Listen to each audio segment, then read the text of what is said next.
Yeah, thank you for having me. It's a massive blessing to be here. Yes, it is a peculiar time at the moment, and all the more refreshing to spend time with you. I am a Lancashire lad, yeah, thank you. All sorts of kind of things I could sort of go into there. Today is Lancashire Day. My constituency is Westmoreland and Lonsdale. Cumbria is a made-up county. It is the stitching together of two counties, Cumberland and Westmoreland, and bits of two other counties, Lancashire and Yorkshire. I don't have any Cumberland in my patch. I've got most of Westmoreland. I have got the West Riding, or bits of the West Riding, around Sedbergh and Dent, which is absolutely beautiful, but I don't talk cricket when I'm there. And I have got Lancashire over the sands, Grange, places like Coniston, Hawkshead, marvellous parts of occupied Lancashire. So it's great to be here. And thank you very much for having us. So, born in Preston, I ought to be a North End fan. At the weekend, I bet I wished I was. But it's funny how things happen, isn't it? Because when I was a kid, so my dad's side of the family, all Prestonians, didn't go to matches, showed no interest in taking me. And my mum's side of the family were from Darwin, just lived down from Sunnyhurst Woods. And I had two cousins, I still do have two cousins, who were then and are still now glamorous and 12 and 14 years older than me.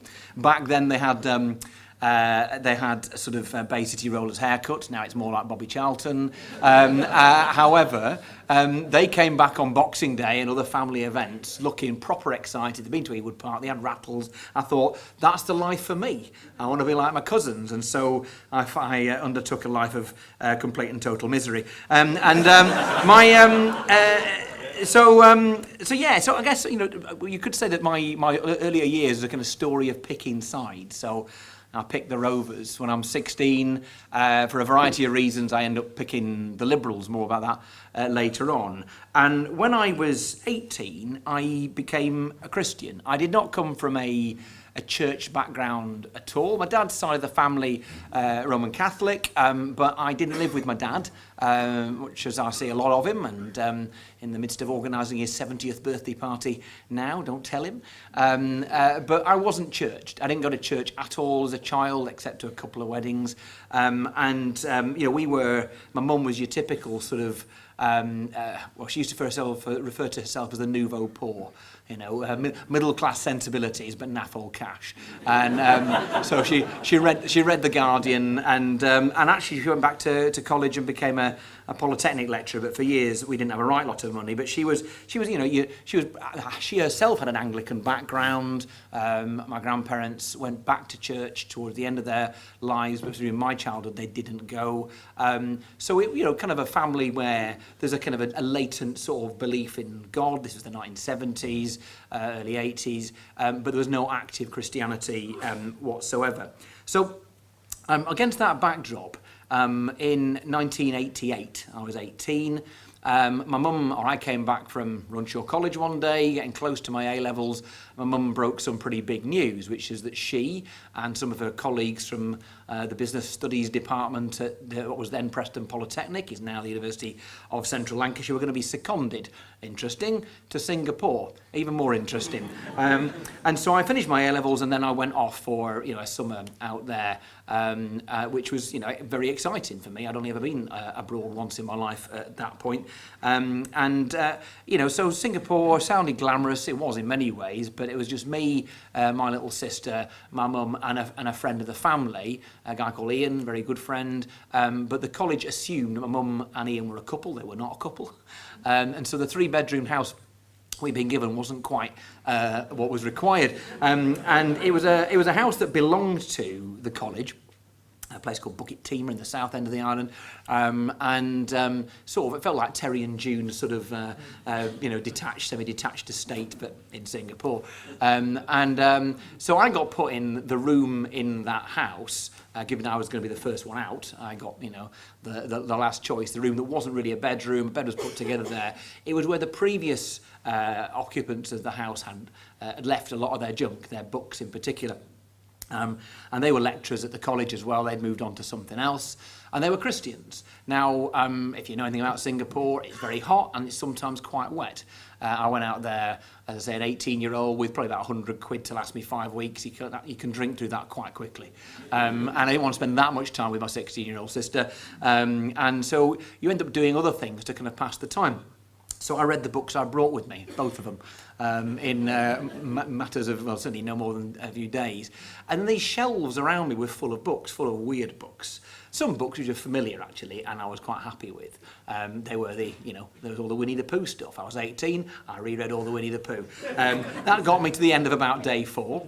And then I started reading other stuff, this Christian stuff.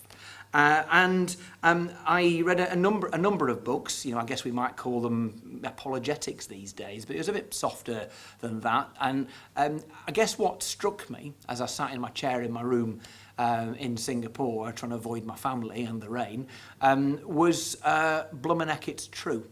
And that Christianity was dynamic. I was aware of it as a thing. If you'd asked me the day before, was I Christian? I'd have said, yeah, I think so.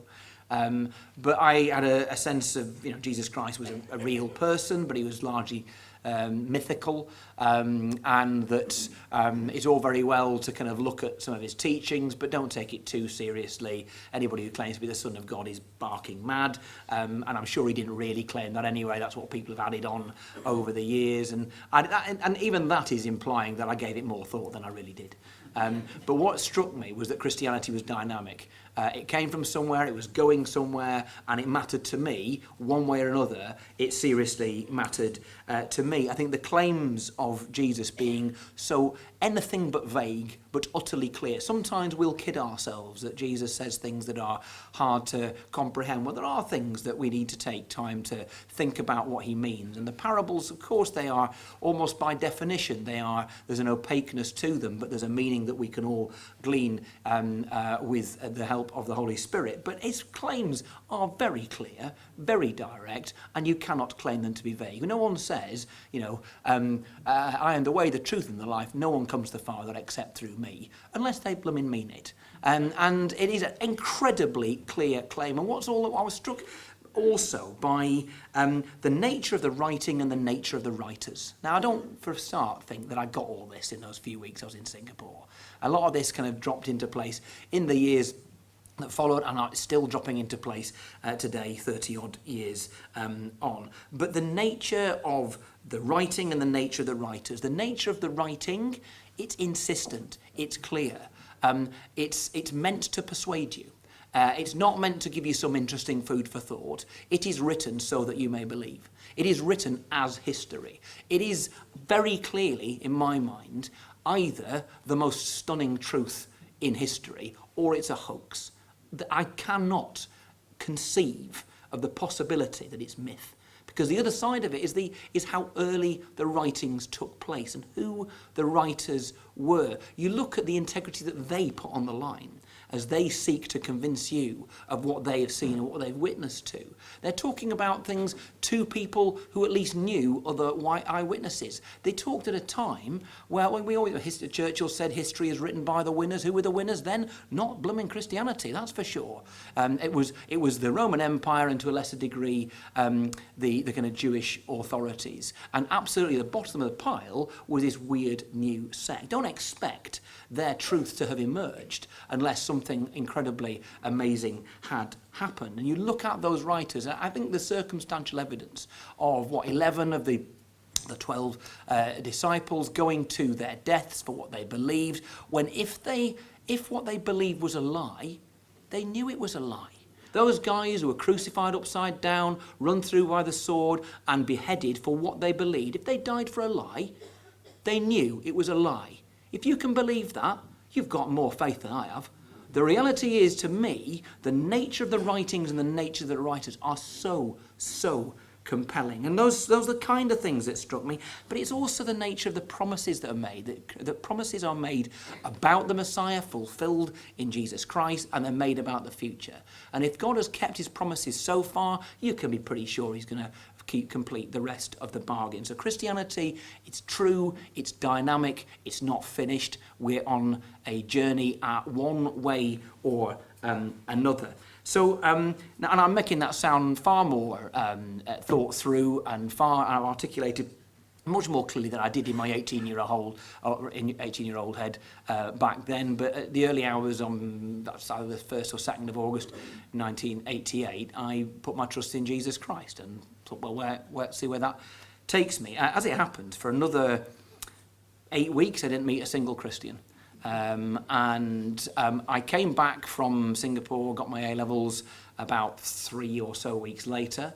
My mates, most of whom I was in a band with, thought I'd completely lost my marbles, but it was at least something interesting extra to talk about apart from football and pop music. So they were critical, incredulous, but actually really quite accommodating. This was just another wacky thing that Wacky Tim's got into. So I go off to the University of Newcastle upon time. I have a knock on my door after I've been there a few hours. And it's a second-year medical student with whom I've recently got back in touch. Is it awesome? A guy called Pete Carrington. He knocked on my door. He had no idea I was a Christian. He was a Christian, and he invited me to the Navigators, a Bible study session in our hall of residence that night or the day after. I remember then going for a pint with him afterwards, and with another new fresher, my friend John. He said, "What do you have?" And I said, "I don't know. What are you having?" He said, "I'm going to have a pint of scotch." I said,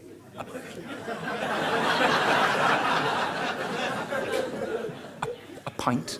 A pint? And anybody from the northeast will know it's an awful sickly thing called Scotch bitter, which is like, Guinness with treacle and a bit of, anyway, it's awful, don't drink it. But anyway, so I ended up being plugged into the kind of Christian Union and Navigators at the University of Newcastle, and was having been involved in politics since I was 16. I threw myself straight into student politics and the politics in the local council, because I always thought student politics was a good laugh, but it isn't the real world. And so knocking on doors and doing some work for our local councillors was a good antidote to all the madness of student politics. And I remember being at a kind of garden party or something that was a lot less glamorous than that, I've just made it sound, with the Navigators in my hall of residence somewhere in my first year. And there were two guys who were twins, and one of them, Adrian, just came up to me in his normal blunt way and said, "You need to give up on that politics. It's a mucky business. It's a mucky business. It's no place for a Christian." And that really made me think. And it made me think for more days than probably Adrian thought it made me think, and maybe weeks and months. And I guess over the time, I've settled on the view that, yes, politics is a mucky business, and so is everything else. So is absolutely everything else. The simple reality is that we are, and have been for thousands of years, living in Babylon, wherever you are. And your job when you're in Babylon, as Daniel did, is to be a good citizen. Is to work hard, to be decent, to respect the authorities that you're amongst, and do your best. Make your stand when you have to, but do your best. And so, yes, politics is a mucky business, and so's teaching. So's being a council administrator, so's being a nursery nurse, so's being a bus driver, so is being a vicar. Whatever it is that you do, you are doing it in this fallen world. It is a mucky business, and thank goodness that there are Christians who will involve themselves and get their hands dirty in the process. I think that there'll be many people, though, and I've certainly been challenged over the years, particularly in recent times, that, being a Christian doesn't really sit well with being a liberal. And I've found that not to be true. I strongly believe that not to be true. First of all, I think that, one can be a faithful Bible-believing Christian and believe that it is not our job to legislate to make people who are not Christians live as though they were. That is A, counterproductive, and B, illiberal. And I don't think there's any sanction given us in the scriptures to do anything of the sort. Edmund Burke once said words to the effect of, "All the laws against the godless have not saved one single soul." And it's true. I didn't come to believe in Jesus Christ because someone beat me over the head and told me I was living the wrong kind of life. I became a Christian because I was compelled by the gospel and by what I believed to be true. But of course people will consider Christianity to be a threat to our freedom and to liberalism. And I want to really strongly say now that I believe that to be the opposite of the truth. You look come across Oliver O'Donovan. He says many interesting things, one of which is that the political institutions of the West bear the crater marks of the gospel. It's absolutely true. The political institutions of the West bear the crater marks of the gospel. I would argue that modern liberal democracy in the Western world, in those places that are not in the West, but culturally appear to be and politically appear to be, are as they are in no small part, maybe even in the main part, because of the gospel, because of Christianity. Why? Well, for two or three reasons. First of all, mercy. The notion that you would give unto others something which is good but which they do not deserve, that you would restrain yourself from doing the worst that you can, that you would believe also in the kind of creation ordinances and to look at how God goes about creating his good creation. And everything is good until he comes to humanity, and then it's very good. Then it's very good. And I get quite irked by those who will criticise Christians for being somehow against equality. We're more than in favour of equality. We believe not in an equality that is accidental because of the clashing together of certain molecules. We believe in a lofty, massively lofty equality. I don't just believe that men and women and everybody on this planet are equal. I believe they're equally awesome. Why? Because God says they are equally awesome. So I'm a space nerd, more about that later on. But, pulsars, black holes, comets, undiscovered planets, stars, galaxies, everything out there. Amazing stuff. When you're in the Lake District, you get your telescope out and you see the glory, when it's not cloudy, when you see the glory of the heavens above you, and you're absolutely awestruck about it. You stood on the top of Scarfell Pike on a clear day, again, rare, and you look out and you see the glory of the view behind you. You are more awesome than all of that. Why? God says so. And you're equally awesome. And if you believe in the incredible nature of human beings created in the image of God, then for all of their flaws, they are awesome, we are awesome. We will believe that we will cherish and defend people's dignity, whether they deserve it or not. And those things are, across the board, unique to Christianity. And if you take Christianity out of the liberal democracies that they gave birth to, don't be surprised if those liberal democracies stop being very liberal or stop being very democratic. So as Christianity, I'll say a couple of challenging things about how things are in the Western world today. I mean, by the way, there are 2.2 billion people on planet Earth who count themselves as Christians. Christianity is a growing faith. May not always feel like it in all of our communities, but you can look across planet Earth, the story is an extremely, extremely good one. And by and large, the church is growing the fastest in the places where it has the hardest time, which might tell you something a little bit about the damaging impact of too much comfort, maybe even too much freedom. But I noticed that as you look around the Western world, there does feel as though there is a move, and I'm the least paranoid Christian. In many ways, I'm not one of those people who sees conspiracies to get rid of Christianity around every corner. But actually, even I begin to see signs of the Tipexing out of Christianity from the public life and the public sphere, be it education, be it government bodies, be it the media. And I would say that is a threat to liberalism, and that is a threat to freedom. And the real wrong-headedness about all this is the notion that secularism, or specifically actually atheism, is neutral. That if you have a religious faith, then you are a bit eccentric and wacky and will broadly tolerate you. But the neutral position is atheism. It's the absence of belief anyway. The absence of belief is neutral. The holding of a faith is tolerable, but a bit wacky. Now, I think it's gone even further than that, actually. That if you hold a faith that is kind of cultural, that's kind of fine. That's about your identity. If you hold a faith that you actively apply in your daily life, then you are actually on the borders of not being tolerable.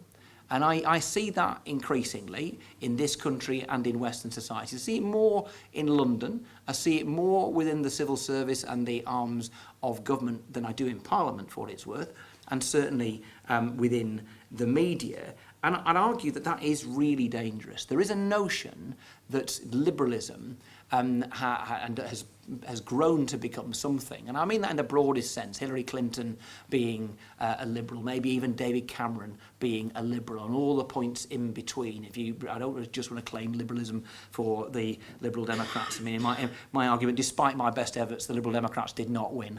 And also, despite my efforts, liberalism appears to have won across the Western world. But is it really liberalism? And I'd argue that it really isn't, because true liberalism is uncomfortable. It's where you tolerate worldviews that you really actively don't like. Anybody can fight for the rights of people they like and agree with. That's easy. That's not liberalism. Anybody can do that. But the point of being a liberal is that you fight for the rights of people for whom, or whose worldview, it's not about whether you like them or not, but whose worldview you do not fully, or indeed at all, share. So don't expect a liberal society to be a safe space. It'll be a difficult space. But by fighting for the rights of those that you disagree with, you are almost by definition defending your own rights and earning the right to have your own freedom defended later on. And my fear is that liberalism has become tolerant of everything except the stuff it doesn't like, in which case it's not liberal.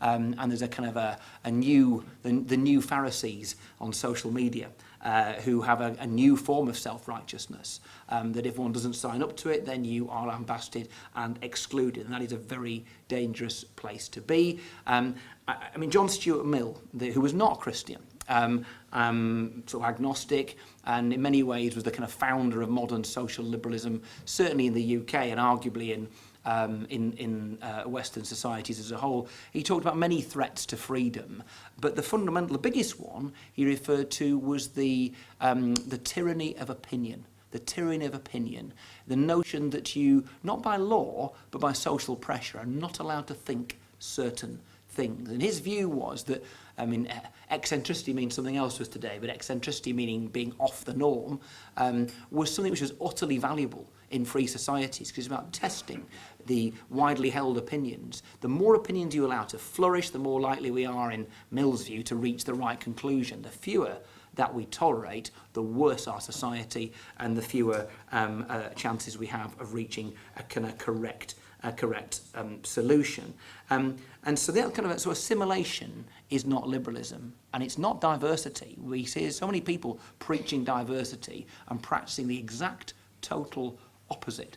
And so that worries me as a liberal far more than it does actually as a Christian, because I'll come on to that now. And as a liberal, I'm offended by the desire to assimilate us all into a single mush. How boring, how illiberal.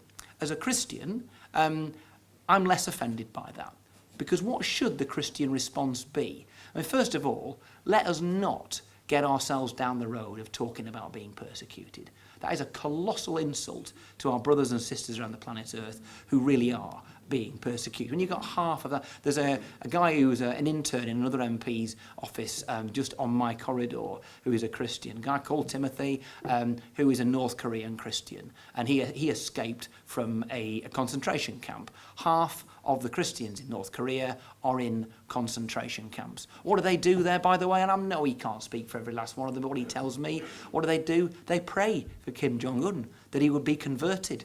Not that he would die, not that he would go away, but that he would come to trust in Jesus Christ. Where's the biggest growth of Christianity in North Korea? In the concentration camps, where other prisoners and some of the guards are being converted by these people who are Christians and who are incarcerated for being Christians. So let's have no nonsense about us being persecuted in this country as Christians. It might well be awkward, but it's meant to be awkward. Christianity is and always should be countercultural. If it is not countercultural, we are doing it wrong. But we are very blessed in this society to have a measure of freedom to be able to practice our faith and to worship openly, and long may that last. That doesn't mean there aren't threats, though. That doesn't mean that some of the things I've just spoken about, the tipexing out of faith in general, but Christianity in particular, across the Western world, aren't real problems. I think they are. What's our response? What should we do in response? Well, my view is that what are we called to do when we're offended in any circumstances? It's to turn the other cheek, or in the vernacular, take it on the chin. and don't whine. It's a bad look for the gospel. It's bad PR for the gospel, but it's also not what we're called to do. We are called to take offence and to respond with generosity and with grace. I think we also need to look inwards a little bit and think about how we talk to society. I often hear, and it's true, talk about there being religious illiteracy in this day and age. And as somebody who was unchurched as a child, I knew more about Bible stories, about Christianity as a 17-year-old than a 17-year-old would today. Because there was a general, still pervading legacy of Christianity in education and in the media that is less so now. So religious illiteracy is a thing. But amongst Christians, there's a danger that we fall into political and cultural illiteracy. We forget who we're talking to. We don't understand who we're talking to. We use language that puts people's backs up rather than opens their ears. And so we've got to be wise. There's nothing wrong about being as innocent as doves and as wily as serpents, as foxes, to make sure that we are careful in the language that we use so we get a hearing for the gospel. Martyrdom is a great honourable thing to be called to. If that comes to you, don't go actively seeking it.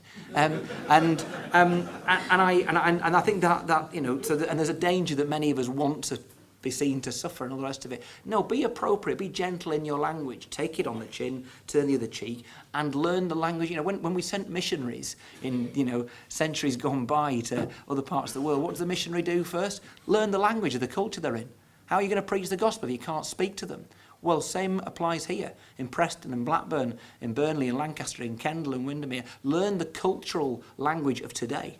Learn what bothers people today. Engage with that society and that culture and speak into it. Don't speak at it.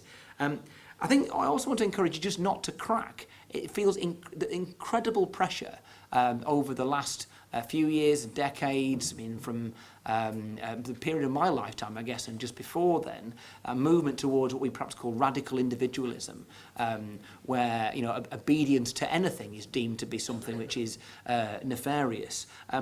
Look, the Bible is really clear. One of the most regular words or cries in the New Testament, in particular in the epistles, is to persevere.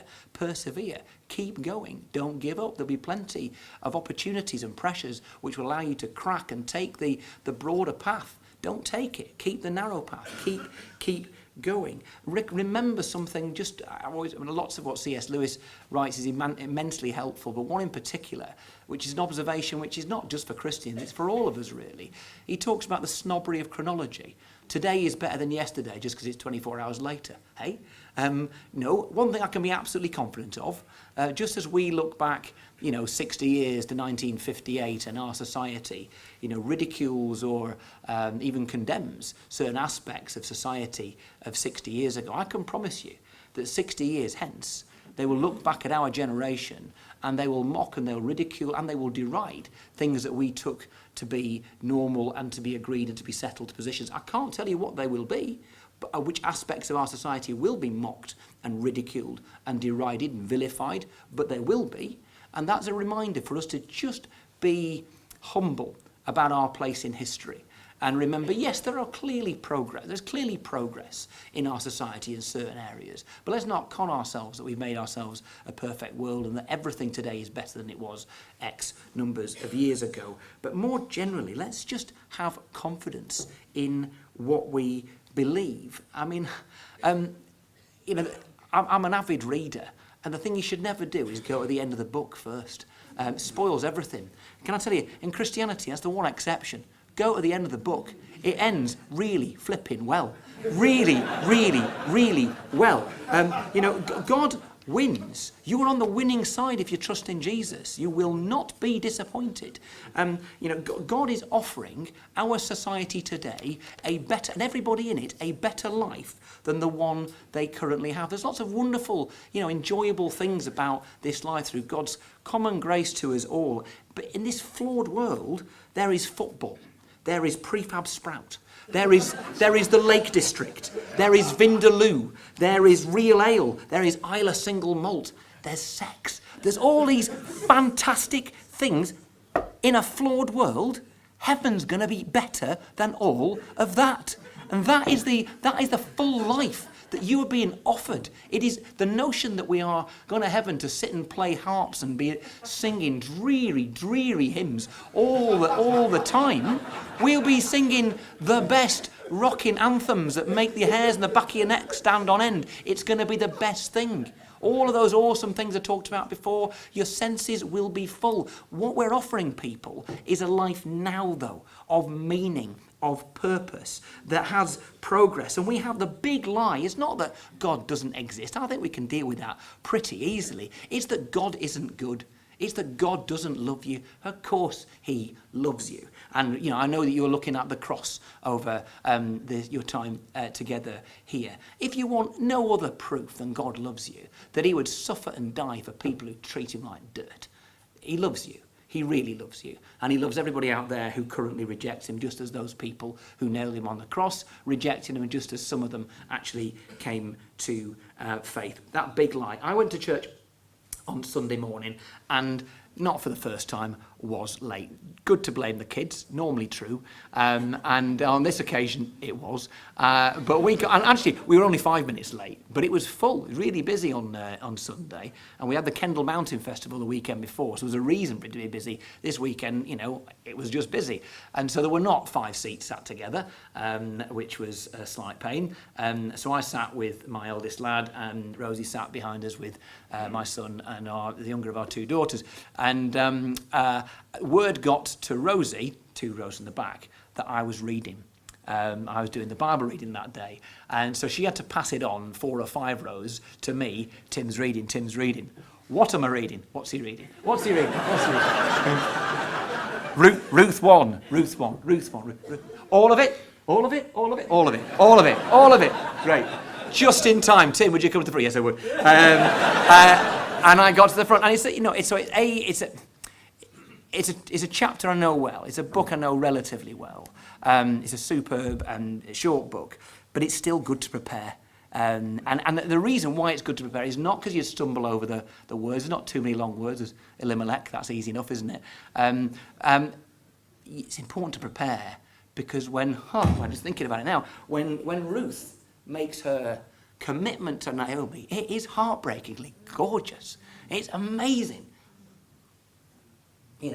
Where you go, I will go. Your God will be my God. It's marvellous. Now, the preacher that day, Joel, talked about that chapter has been about choices. The choice that Ruth makes, the choices that Orpah and before Elimelech, and indeed Naomi makes. These are important choices, and I took that away and I learned a lot from it, and it was great. But one thing it did also speak to me about was that was a modelling, imperfect, because Ruth was a sinner like the rest of us, but it was a modelling of God's passionate commitment to us, utterly passionate commitment. And I'm sure she meant every word of it, and she'd have messed it up a few times, well, Ruth. When God says passionate things like that to us, that commitment to us, he 100% means it, and he can 100% carry it out. And as things happen, and I don't believe in chance in these circumstances, my reading with the kids that just came in the book we go through on Sunday night was Hebrews 13. Never will I leave you, never will I forsake you. And that is what God has to say to you. And that is awesome. And the story that we have for ourselves and to society as a whole, which is lost, it's glorious. It's not boring. It's not about being doggedly obedient to old-fashioned rules that don't mean anything anymore. It's about being utterly loved by a God who, to pinch other people's cliche, loves us too much to leave us as we are. He accepts as we are, but he loves us too much to leave us as we are. And none of that stopped me backsliding in my early mid-20s, for all the reasons that young men sometimes backslide. I, without going into all the sort of what happened through those years, I've lived a relatively unglamorous life, apart from my teenage Blackburn Rovers supporting cousins, a relatively unglamorous life. But the place I kind of unbackslid was almost as warm as the place where I first became a Christian. And I was on holiday with my wife and then 2 daughters. I didn't have the boys weren't born at that point. In southern Spain, 2002. So I've been lapsed best part of a decade at this point, sort of 8-9 years. And I told you I was a space nerd. And the book I was reading on that night, everybody else had gone to bed. I was with a glass of red wine, sat outside under the stars, marvellous, reading Cosmos by Carl Sagan. And now, Carl Sagan, of course, he had that great TV programme called Cosmos, which was on telly in about 1980. This is the book that went with the programme. And I love Carl Sagan. He was the human face of NASA through the 70s and 80s and 90s. That microwave on wheels that's on Mars still, that was kind of used in The Martian, if anybody's seen that great film, even better book. That's now called the Carl Sagan Memorial Station. He passed away in 1997, sadly. He's also the guy who, for no scientific purpose whatsoever, got the guys at Mission Control to turn Voyager 1's camera round as it was leaving the solar system. Why on earth would you do that? To take a photograph when it didn't even have very high resolution. Why would you take a photograph from pointing in from that far out, from 5 billion miles out? Why? Because he wanted to take what he called a family portrait of I think he managed to get 5 or 6 of the planets from that far distance, including the Earth. And I can't remember his words, they were so flowery and I'll not do them justice, but he talks about everything that we've ever experienced, every single moment of history, every experience that we have, everything took place on a little pale blue dot less than an eighth of a pixel wide. And in many ways, I thought that was more powerful than seeing the Earth from space and the Apollo astronauts. The notion that you couldn't just blot out the whole of humanity with your thumb. You could blot it out with a hair. And it was, and so this was a man of great humanity and a wonderful power to tell stories. And as I read through Cosmos, chapter after chapter, I think I read it all in one night. It was late, at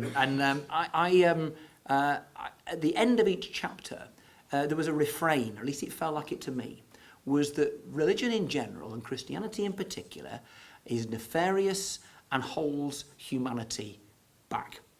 And it just struck a chord with me, and it occurred to me that I love Carl Sagan, but I don't agree with him. That's not why I've stopped living as a Christian. I've stopped living as a Christian because it's inconvenient. Because it's inconvenient. And it can be, and it often is. You know, it is a glorious life to live following Jesus. Don't pretend to anybody that it isn't absolutely littered with difficulties and challenges. Of course it is. But I backed away from living for Jesus because it just didn't suit the lifestyle I felt I wanted at that time. I read something from Tim Keller just the other day, and he says this. He says, if God is real, why do you assume he will perfectly align with your views? If he never challenges your assumptions, you may have a made-up God. The real God will tell you stuff you do not like, and it will be inconvenient. But because he loves you more completely than anybody else ever will, he will be right in making those challenges. So is society rejecting God? Well, always.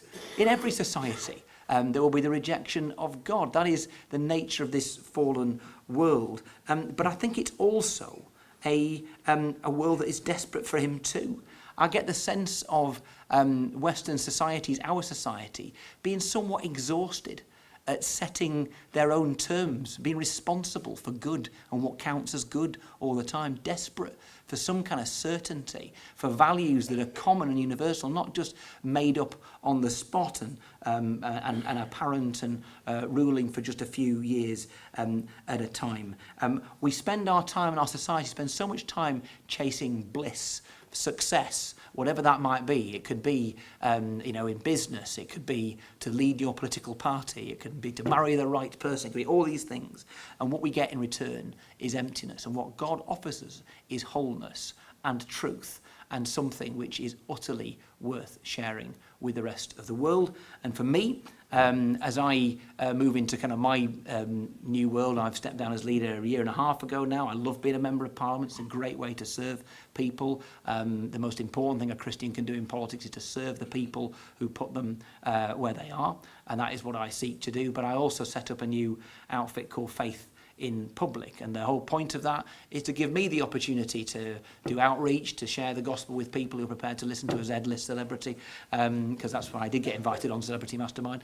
I got invited on Dancing on Ice, by the way, which is a kind of, second-rate, Strictly. And I got invited on the island with Bear Grylls, which is a kind of second-rate. I'm a celebrity. So we have established that I am the kind of person who gets invited on second-rate celebrity shows.